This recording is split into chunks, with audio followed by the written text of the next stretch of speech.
Ivana add to stage. Yes. Hello, we're live, streaming to multiple platforms. Let me get Instagram set up here. Go live on Instagram. Oh, this is awesome. Hey, well, congrats, you guys, because I just looked and we hit our first #1 bestseller list. I don't know if you saw that. Amazing. Congratulations, yes. Yeah. In, no, I can't ever remember, spiritual self-help. Is that right? Excellent. Yeah, that sounds about Yeah. right. Yeah. So this is great. We get to celebrate and share a little bit about our chapters today. So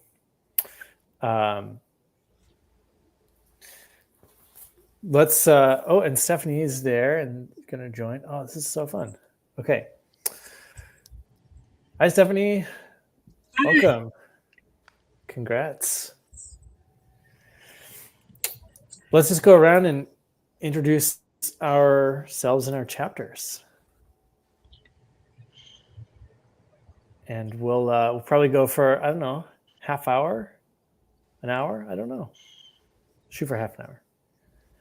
We can talk about our chapters and whatnot. So, who wants to start? Lauren, you were here first. My name is Lauren. I am the owner of Orion Retreats, and I run a coaching business, and I'm an artist. So my chapter was all about kind of combining a lot of experience that I've had in research in the healing arts the last 20-something years, doing energetic body work. And so my chapter was about an exercise that I developed with my clients to balance the brain, bring us out of the stress response so that we can get out of our reptilian brain, out of that fight or flight survival mode, and tap into our higher human brain, which is where our innate spirituality lies. We can tap into higher consciousness. And so with the repeated use, it's helped clients really rewire their brains for higher consciousness and to really stay in that alpha state and be, more conscious creators in their own lives. Amazing. And, it's typical, Lauren, you said you do coaching, you run retreats. A lot of our authors are, what's that term? Polymaths could be a good term. Skilled in a lot of different areas. Very cool. Ivana, you're next. Would you like to share what your chapter was about? Absolutely. Thank you for having me. Hi, I'm Ivana. I'm your official Minister of Creativity, and my chapter is about creativity. It's called Creative Bites, the Dance of Ideas, Sky and Trust. And here I share the idea behind creating safe spaces. I think they're needed in general if we want to let our creativity flow, and also a few creative bites, which means creative exercises that enable you to, for example, get better ideas for your challenges or ideas in general. One of my favorite creative bites is the one related to outsourcing your ideas to the world. So what I do usually when I face a challenge or when I have too many ideas, I don't know what to do with them, I write this on the piece of paper and I put them on the wall before I go to sleep. And usually when I wake up in the morning, I just have a stream of ideas coming from my brain. I just sit down and write all of them down. And that's for me a powerful creative bite that I love exercising. And I would love to offer that to the world as well with other exercises in this book. Amazing. Is that, was that writing it down? Is that the one in your chapter? Yes, exactly. There are also others. Okay, amazing. And how many, so there's multiple bites in your chapter? Exactly. But I don't remember how many. Give me a sec. I don't remember. Well, I created over the last year, actually, I created around 25 exercises. And I think 3 of them are here in the chapter. Oh, wow. That's like a a deck of cards in the making. Maybe. So is this because a lot of times I will hold a challenge that I'm facing as I'm going to sleep and get guidance in dream time. Is that similar or slightly different than what you're talking about? I think that's similar. There, I just counted because I have the ebook here. There are 4 exercises there in this book. I think it's similar. I know that that this particular exercise and my knowledge about the background of this idea is from Chinese medicine. Oh, And that's interesting. what I learned from the Chinese medicine doctor that I know that, based on the Chinese medicine, I'm a typical wood. So what I need to do, I need to outsource these things. And that's one of the exercises that, I developed over the years. But the other one that is connected to that, it's basically writing down everything what sits on our minds, because very often our minds are very clouded. And, the thoughts are just running through our minds all the time. So we can outsource the ideas or the challenges or the thoughts in general to a piece of paper. And this way we also decluttered our brain. Yeah, I remember in kind of a famous book, Getting Things Done, where he talks about like you have to keep emptying the file of the brain to have so you don't like you're not spending energy on something when you change focus.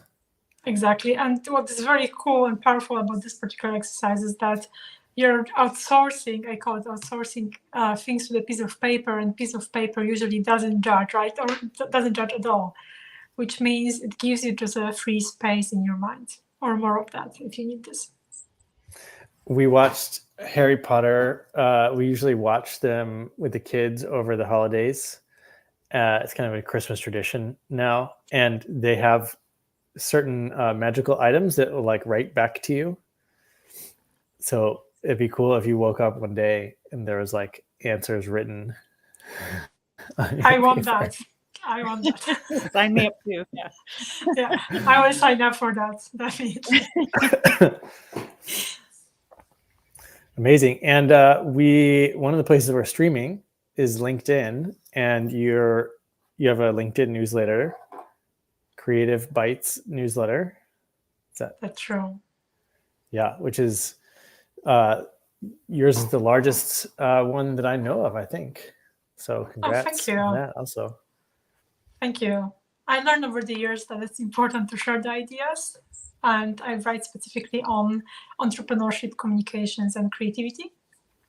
And I think all of the topics I cover are really combined, and I write stories around everything that is happening all around me, but also things that I'm just interested in. And creativity, communications, and entrepreneurship, that's the combination of my interests in general as your official Minister of Creativity. That's an amazing title, by the way. Yeah. Someone coined that for me just recently, so I need to get to use that. Yeah, copyright that. Trademark it. And let's move over to Stephanie. Welcome. Oh, wow. Ivona and Lauren. Wow, I'm impressed. What I teach in my chapter is a grounding exercise that I learned from my teachers, starting with Jim Self in 1997, but it's been around longer than that. It's taught at clairvoyant centers. And so it's a visualization exercise using your inner eye. And it's another way to declutter your mind. You imagine a grounding cord connecting you to the center of the earth, and then you use it, among other purposes, to let things go. You can let go of things that you don't need. So you can write down, as Ivona said, your things you do need to jot down, but then you're letting go of it, by the energy on that for now. You don't need it for right now. And my goodness, there's a lot of other things we can let go of, isn't there? Absolutely. Yeah, including other people's attentions on us other people's energies in our space, all kinds of things like that. So that's one of the tools that I teach and use in my program currently is Pay Attention for Fall Prevention. So I'm teaching especially senior citizens and their caregivers how to use awareness to be in the present moment. So you know, for example, whether your foot is asleep before you try to put your weight on it. Very practical tips about getting into the body, into the present moment. Wow. Yeah, there's always new applications for this stuff. That's so interesting that you started learning this in a clairvoyant practice. I'm curious about your, like, outside of the fall prevention stuff. One thing that piqued my interest was letting go of attachment of like what other people are projecting on us, and we're all here broadcasting live, and so anybody who's watching this has their own sort of relationship to what we're talking about and relationship to us, right? That they're projecting onto the situation. So I could see that would be actually really helpful for anyone that does social media or goes live, does broadcasts or things like that, like any public figures even. Hadn't considered that. Right. And besides live, those who see it later will also, and because this area of the mind is sort of outside of time and space, it'll still be, their attention will still be on you, or whenever you post anything. Yeah. Wow. Absolutely. I heard somewhere about part of the reason they put faces on money is because it sort of sends energy to the head of state or king or whoever is on the coin because of the attention placed on that. Is that similar? I never heard of that, but our money is dead leaders, right? Yeah. Yeah. Hope it does them a lot of good. Makes sense. Yeah. Okay. So I'll just introduce my chapter really quick, and then we'll just keep going around sharing cool stuff that we think is neat. My chapter is on time bending, and I workshopped this chapter earlier last year because one of the things entrepreneurs and parents are always telling me is that they want more time, and I had experimented with this myself because I'm the same way. I, try to cram as much living into my time as possible, and so yeah, it's there's actually a few exercises in my chapter about how to expand or contract time. So if you wanted to, and people will say, well, why would you want to expand? You want to expand time to get more done, or and you want to contract time. Why would you want to contract time? In case you wanted to arrive somewhere more quickly. Like if you're doing a cross-country road trip, whenever I get 300 miles into Kansas, I'm like, okay, I'm ready to be in Colorado. That's when you would just contract time. And I learned this actually from a Native American teacher who used it to just like basically teleport to his final destination, which is want pretty that, cool. Derek. Amazing. I will use that today. I will read your chapter. You going somewhere today? Try it.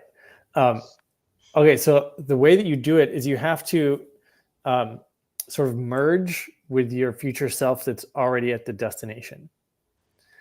And it kind of has these weird effects where it's like all of a sudden there's no discernible change in the road if you're driving, but it's like all of a sudden you're driving into the town where you're going. How are you traveling today? By train? Yeah. Yeah. So see if you can, at the beginning of your train journey, just because you know what it'll be like when you arrive at your destination. See if you can place yourself in that arrival state from the beginning and see what happens. But I'm sure then that you kinda also have to applies to other things, right? Not just to traveling. Sure. Yeah, I can remember when I was a kid, the times when I was bored in school were when I wanted time to speed up, you know. But otherwise, most of the time, I'm wanting it to expand and just get more done. Which, interestingly, when I did a workshop with one of our other co-authors, Monica, who's not on this broad stream, and she talks about lucky timing, which is basically you're waiting, you're not taking any action until the precise right moment. And that's fantastic because then you don't waste any effort. And so you actually can get a lot more done because you're actually just doing less. You're just doing everything exactly when you're tuning in so that you can do things at the precise, perfect moment, which is a cool way to think about it. And it's like living in the creative flow, I think. You're not forcing yourself, you're in the present moment creating what is kind of in front of you. I agree. Yeah. By the way, Ivana, I watch Lee Harris's monthly energy updates each month, and the one for January said creative flow is optimized this month, but it's like you have to do it in a new way. Like you can't be creative in the same way you used to be creative. It's like you have to be creative about being creative. If that makes sense. Very cool. Absolutely. Well, my wish for the whole year is for everyone to get very creative. So I think that's beyond January as well. Yeah, that's wonderful. So let me ask you guys, what did you consider for your chapters that you, was there a different exercise you considered that you didn't write about but could have made a good chapter? Like what would you have written about if you had a second chapter? Ooh. I'd love to jump in on that one. I debated for a while with a shamanic art therapy process that I had come up with, and had also worked with clients. Same process of working with the brain and rewiring. But that would have been, that might be for the next book for sure. But I went with the meditation instead. But it was really about accessing that source of creativity that we have to really like activate your life, to really like rewire the brain, but also to just like expand that consciousness. But then also, similar to Stephanie's work, is get into the body and really like know what's going on, feel, tap into things that you weren't really sure were there, and then to really like express that through different colors and see what comes out in different emotions and thoughts, and then have a reflective process about what it means to you. It's been a really cool process that I've used with a lot of people, and starting to do it more and more. It's really fun. Yeah, interesting. Sorry. And oh yeah, there we go. Some background music. Turn up the jams. So you run retreats. So are you doing when you do retreats, do you have them set up where you're doing exercises and workshops throughout the retreats? Is it that type of experience?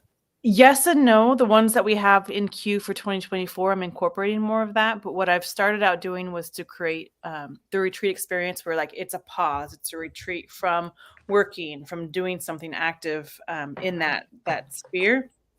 And I think that that's a good balance for a lot of people. And I do want to incorporate more teaching into that and more learning.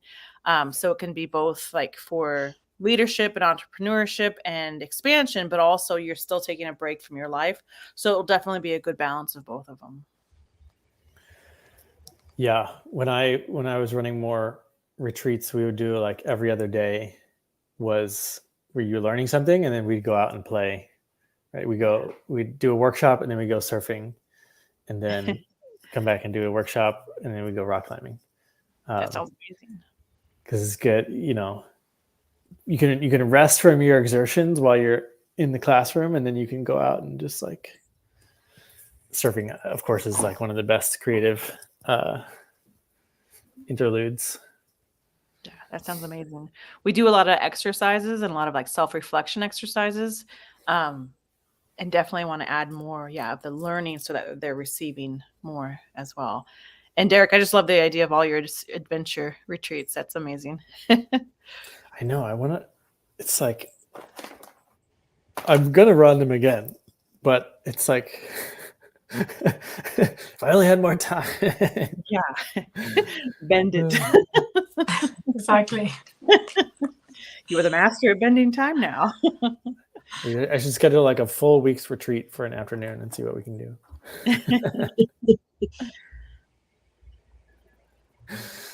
I can charge for a week, but it only takes you an afternoon.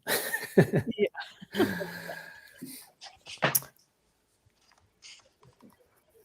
Oh, looks like we have a new guest joining us, Cornelia. Cornelia. Dun, da, da, da. Hello. Hello, everybody. Hey, it's good to see Cornelia. you. Well, welcome and congrats. Yeah, congrats to all of you.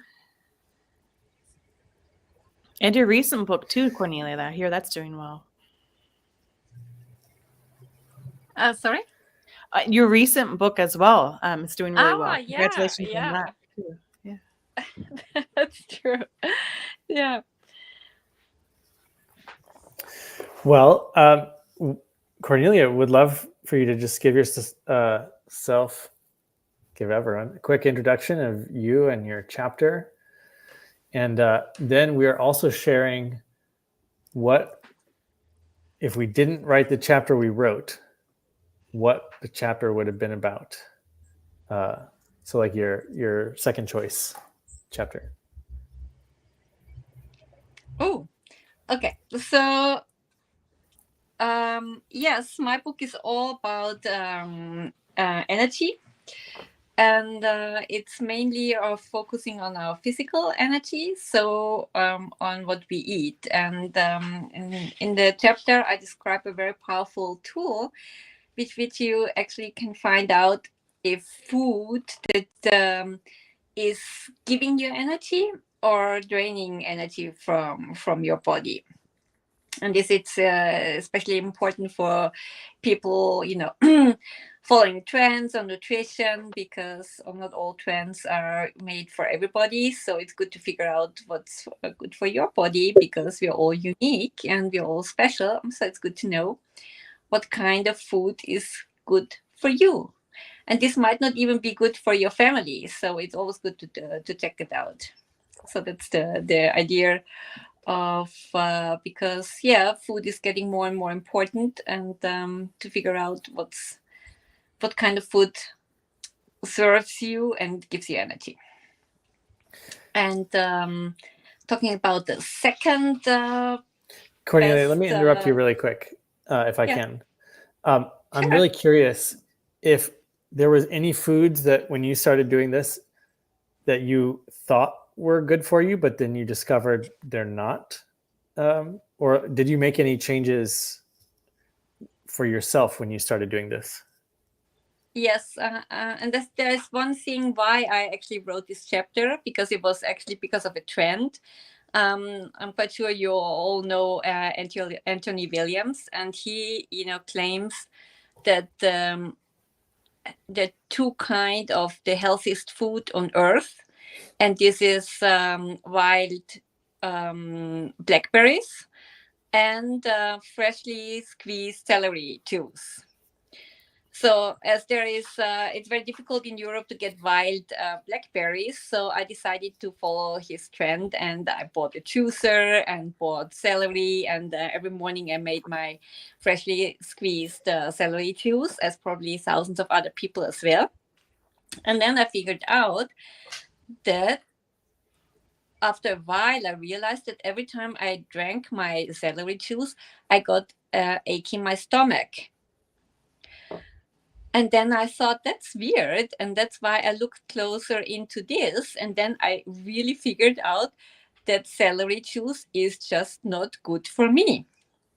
And then I stopped Wow. it. And yeah, it's so much better. And this is exactly why I'm kind of wrote this chapter, because there are so many nutrition trends and trends for supplements and what you need to eat and need to take.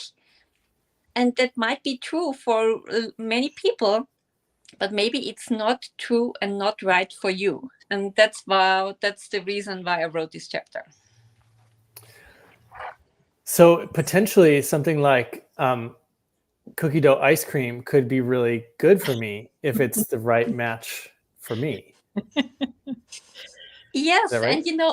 and the magic thing about it is that it might be good for you today, but tomorrow maybe not. So it's not, but you test it once and then you're all set. No, it's not, because every day you feel differently and your body needs different stuff. And the magic about it is that you can also, tweak your food a little bit to make it adjustable for your body. A friend of mine, he's kind of really addicted to coffee. And then we tested it out and we figured out, okay, coffee is not really the perfect nutrition for her. And so, of course, she was kind of really devastated. And then we kind of looked into it in more detail. And then we figured out that, like, almond milk is very good for her body. And it really reacted very positive on it.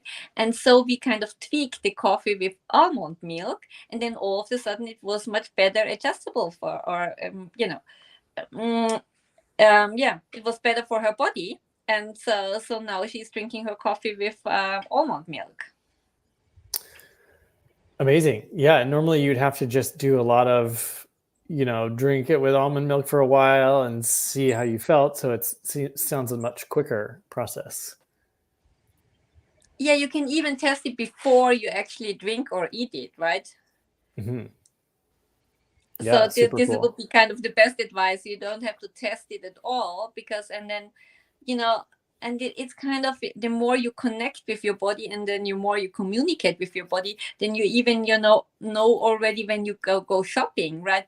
If I go shopping, and I pick like a zucchini, then my body reacts immediately, like and then I know, okay, this zucchini is not good for me because of maybe of pesticides or whatever, and then I don't buy it. So you even save money. Amazing. So what about if you're cooking for a family, and so each person, right, would have sort of different ideal foods each day? I think you have kids, and you're probably cooking sometimes. How do you prepare like family meals with this, or do you? That there I'm using the next step of tweaking your food, is that I energize it before, while I'm cooking, and then it definitely has more is vibrating on a higher frequency, and it has already more energy. But yes, it's I agree with you. I'm not testing, I have like the main things I have tested, but I'm not testing every time. But in general, I know it's good for my body and also for the bodies of the family. But then you can also tweak it and, energize it exactly that's good for that special person when you put it on the plate. Amazing. That's why grandmother's cooking around the world tastes so good, right? Because they put their love into it. Yes, they put a lot of love in it, and then you can feel or you can taste the energy. Absolutely. That's so interesting. I Taste always the say energy. that. Yeah, I always say that my dishes are not vegetarian because I'm putting a piece of my heart into them. Oh, So there is something behind this. Thanks, Cornelia, for explaining. Oh, that's hilarious. wonderful. Very cool. Sorry, I interrupted you, so I want to give you a chance to talk about your second choice. as well? Yes. Actually, there was not really a thought about the second choice, because when I thought about it, it was pretty clear that I want to write about this one. But probably then I would have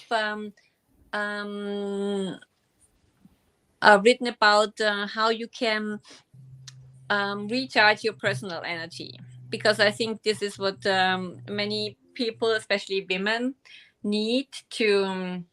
Yeah,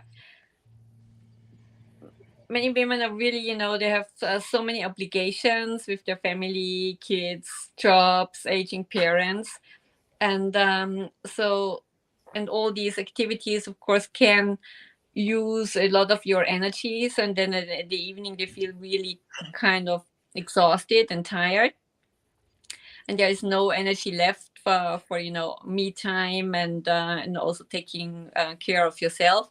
So I would have shared a very powerful exercise on how to recharge your energy within 3 minutes and whenever you need it. Oh, wow. That also sounds amazing. This is great. Is that in your full-length solo author book? Yes, people find that in this there? exercise is in the other book. Yeah. And Excellent. that's why I didn't use it here, because I thought I really want to share something different and something new, and it's also of great interest. Yeah. Do you want to plug your other book really quick? Yeah, my other book is its name is Change Your Energy, Change Your Life. And in the book, I share all my powerful hacks on how you can manage your personal energy. And there are a lot of similarities to between electrical engine energy and your personal energy. So I'm an electrical engineer, so I'm kind of comparing the two to make it more tangible for everybody. And then in a way, managing your we all are used to manage our time, and for me it's kind of managing your energy is kind of the next step, because it's more powerful to manage your energy, to to recharge it, clean it, protect it, and also to let go old beliefs and all this stuff, and this can be done really easily with by working with your energy. Yeah, I think it was a quick big overview. It's very powerful, and so far the feedback I got, it's yeah, very positive, and it makes me very happy. It is an amazing book, I confirm. Oh, thank you, Mona. Thank you so much. Yeah, sounds fascinating. Yeah, I think it's for me it was just because it's always still seen that it's a little bit as in the from the esoteric part, but for me as an engineer it's really kind of completely natural, and it's nothing special, because actually everybody can do it. We just kind of forgot about it, and this book is kind of a reminder how you can use your own very unique frequency and your energy, and work with it, and it's supposed to be very fun. That's one thing I love about the Activate series, is that exercises give people the chance to walk themselves through an experience. And there's a lot of books that they'll explain concepts and theories, but unless you really go through it and get some firsthand knowledge, because a lot of times it can take 2 or 3 times to go through an exercise before you're like, oh, I get how I'm supposed to do this. It's kind of, like even the first time you play a game or the first time you try a sport or something. So, but it's a process of actually getting an experience that you can't get any other way. So it's really a lived experience, to have a book of exercises rather than just a book of, stories or trainings or things like that. So That's so I know true. we said we were going to Yeah. go. We're going to go half an hour. We're a little bit over, but I'm having fun. Do you guys want to go a few more minutes? And then so maybe 5 or 10 more minutes. Stephanie, I haven't heard from you in a while. So yeah, I'm just really curious. You and I met in person a couple of months ago here in St. Louis. We're both from St. Louis, by the way. And I'm curious. Do you practice clairvoyance or extrasensory perception in your life or practice? Oh, and my camera's changing up on me there. Zooming out. I'm just curious about how you use your training in your life. Yes, these basic tools like grounding, and another one is centering, putting your focus in the center of your head where you are in the driver's seat. If someone else is in the center of your head, they may be having you do things that you would wonder, why did I do that? So these kind of things that I learned early on in clairvoyant training are the practical application. And really, for me, it's all about practical application. I think you all were saying that, like about time bending. That's one that's not just for show. That's something you use in your daily life, and grounding and centering and recognizing where your energy is and pulling it back to yourself if you've scattered it and so forth. These are daily life, ideally every moment of every day. Obviously, I don't remember these things, but throughout the day, at the end of the day, calling back my energy, letting things go. Those are the bedrock beginning tools that I teach. As you go further with it, you become able to see more, be more present, and see more into people, and discover that you already were clairvoyant. We're born that way. It varies in amount, I suppose, between people. But really learning clairvoyance is more about unlearning the clutter that gets in our way. I'm getting more and more people who are, commenting on my social media posts like, hey, I think I might be clairvoyant, or I just realized that I'm telepathic, because when I go into the grocery store, I'm hearing people's thoughts. And it seems like more and more people are realizing this about themselves, which I say, that's part of the, the Great Awakening process. Have you seen that as well? Experienced that? It is my understanding that more light is coming to the planet and people are waking up. And yes, I've seen some things I hadn't seen before, like the public city senior centers offering a class on chakras. I'm like, where did that come from? Because 10 years ago, it was harder to even get meditation in there. Now, meditation is a very popular thing in the senior centers. So it is changing. You're tapped into the senior centers because of your fall prevention work. Is that right? Right. I've been looking into that last year. And yeah. Mm-hmm. Excellent.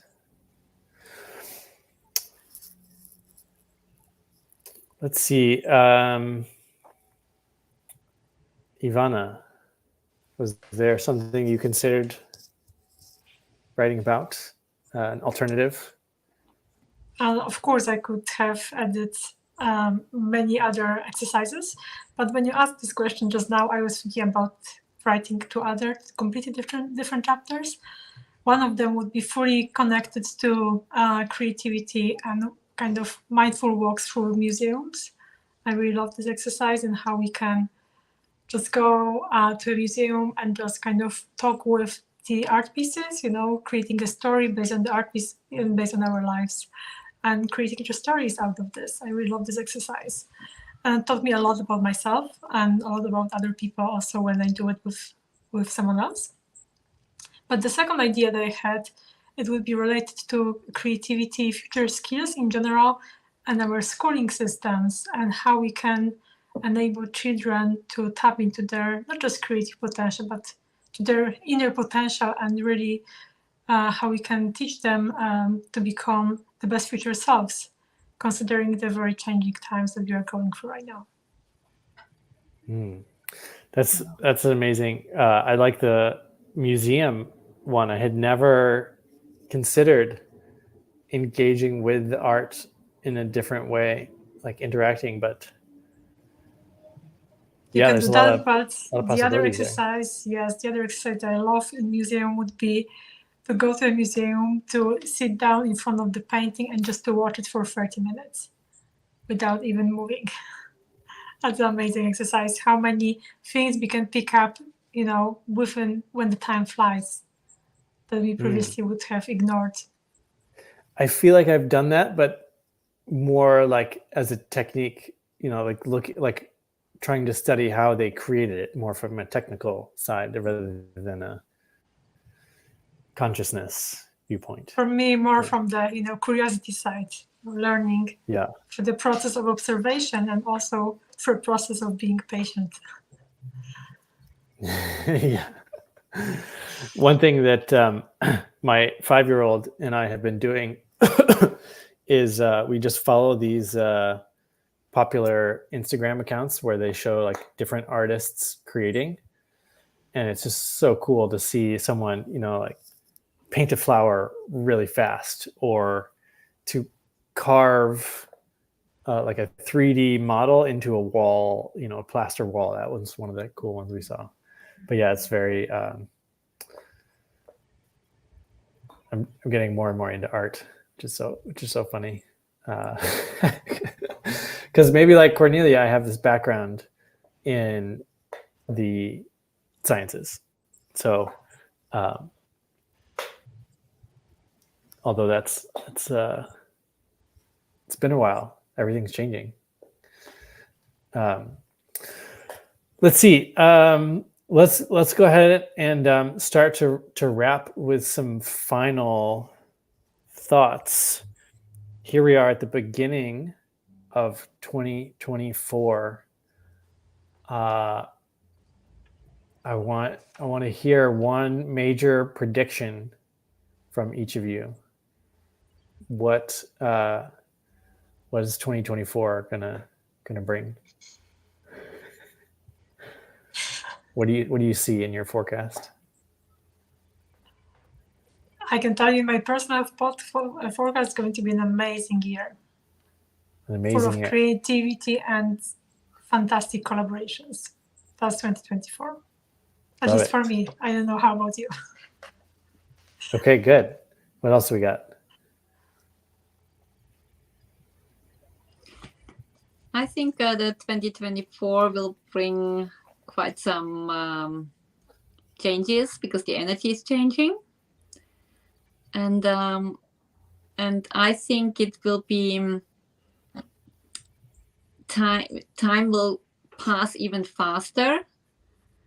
So it will be more and more important from my perspective that you manage your energy to have, in a way, can do all the things you really want to do, because you will we feel that the time will pass faster. And so I think everybody will adapt to it easier if you know how to adapt and your energy and go with the flow. Yeah, that's helpful. I've seen that. I've had that experience of time speeding up, for sure. Yeah, excellent. Lauren or Stephanie, what do you guys think? I also feel like it's going to be an amazing year. I just kind of have felt it coming for a while and kind of woke up on New Year's Eve day, cliche as it is, but like, this is going to be a really, really awesome year. Just really like spent some time trying to anchor that in. I feel like my biggest prediction for the world and humanity is that yes, we're going through like this global mass awakening, but I feel like it's going to activate more people to really like find their soul purpose, and to really find out what they're here for, what they've incarnated here for, what their soul blueprint came in to teach and share with the world. I think Ivana and I talked about it earlier a little bit on our co-working call. That it's really people shedding off ego and the false ego and all these things that we fill our lives with, to distract us from our divine purpose. And I think a lot more people are going to be walking into that. So I'm excited to see it. Very cool. That's very positive potential there, and I see it too. Excellent. Yes. Similarly, there's an accelerated ability to let go of what is not serving us, to move forward, to step into our power. For those who are able and willing to align that way, and I think more and more people are getting that internal message and doing it.